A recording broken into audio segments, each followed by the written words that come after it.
નમસ્કાર વિદ્યાર્થી મિત્રો, સ્વાધ્યાય 7.2 દાખલો 5 અને 7 દર્શાવતો આ વિડીયો છે. છઠ્ઠા દાખલાનો વિડીયો અગાઉ અપલોડ આપણે કરેલો છે. એક્સ અક્ષ બિંદુઓ એ 1 અને -5 અને બી -4 5ને જોડતા રેખાખંડનું કયા ગુણોત્તરમાં વિભાજન કરે છે તે શોધો અને વિભાજન બિંદુના યામ પણ શોધો. હવે એક્સ અક્ષ પરનું બિંદુ આપણે ધારી લઈએ છીએ કે પી છે અને બિંદુ એક્સ અક્ષ પર હોય તો એના યામ થશે x0. જો વાય અક્ષ પરનું હોય તો યામ 0y થાય. હવે અહીંયા બિંદુ આપ્યા છે એ અને બી નું પી એ કયા ગુણોત્તરમાં, ગુણોત્તર આપણને નથી આપ્યો એટલે આપણે ધારી લઈએ કે ભાઈ m1 જેમ m2 ગુણોત્તરમાં વિભાજન કરે છે.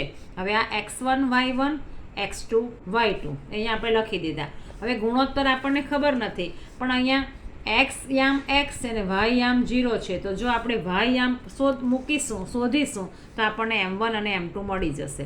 y યામનું સૂત્ર મૂકીએ m1 y2 plus m2 y1 m1 plus m2. હવે y યામ 0 આપણી પાસે છે એટલે અહીંયા m1ની જગ્યાએ m1 જ રહેવા દઈએ, y2 બરાબર 5, m2ની જગ્યાએ m2 જ રાખીએ અને y1 બરાબર -5 છેદમાં m1 પ્લસ m2. હવે આ m1 પ્લસ m2 છે એ આની જોડે ગુણાય એટલે 0 થઈ જાય. આ 0 પાસે આ પદ ઉપર જશે, આ 5m1 અને અહીંયા -5m2. 0 જોડે આ ગુણાય એટલે આ 0 થઈ ગયું. -5m2 આ બાજુ આવે એટલે +5m2. હવે આપણે m1 અને m2નો ગુણોત્તર શોધવો છે એટલે આ m2ને લાવીએ આના છેદની અંદર અને આ 5 જશે આના છેદની અંદર. 5/5 એટલે 1. આમ m1 અને m2નો ગુણોત્તર મળે છે 1:1. હવે આપણે રકમમાં કીધું છે કે ગુણોત્તર શોધો અને એના યામ પણ શોધો. એટલે હવે આપણે પીનો x યામ શોધીએ. વિભાજન સૂત્રની અંદર m1 બરાબર, હવે આપણને કિંમત મળી ગઈ, m1 બરાબર 1, x2 બરાબર -4 છે, m2 બરાબર 1 અને x1 બરાબર છે 1 છેદમાં 1. m1 પણ 1 અને m2 પણ 1 એટલે 1 વત્તા 1.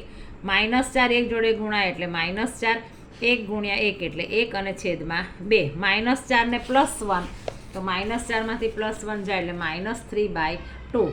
આમ એ અને બીને જોડતા રેખાખંડનું પી બિંદુ x એમ આપણને શું મળ્યો, -3/0 એ 1:1 ગુણોત્તરમાં વિભાજન કરે છે. એવી જ રીતે દાખલો નંબર 7 ખૂબ જ અગત્યનો, પરીક્ષામાં પૂછાય છે. ઘણીવાર આ દાખલો ખાલી જગ્યામાં પણ પૂછાય છે. AB એ વર્તુળનો વ્યાસ છે, એનું કેન્દ્ર છે 2 અને -3.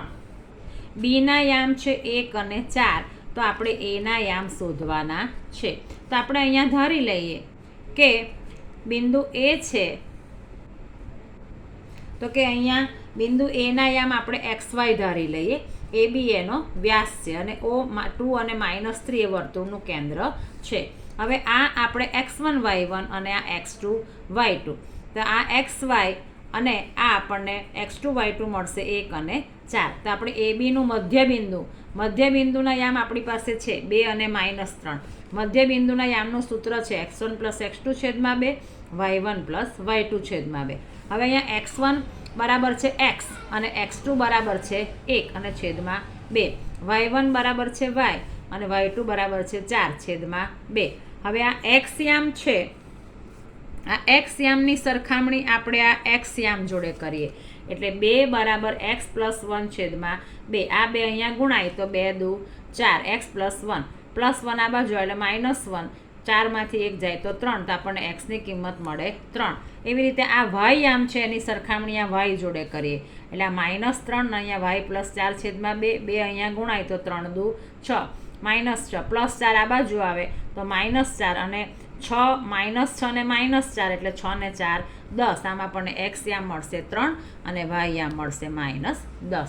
વિડીયો ગમે તો ચેનલને લાઇક અને સબસ્ક્રાઈબ જરૂર કરજો. Thank you.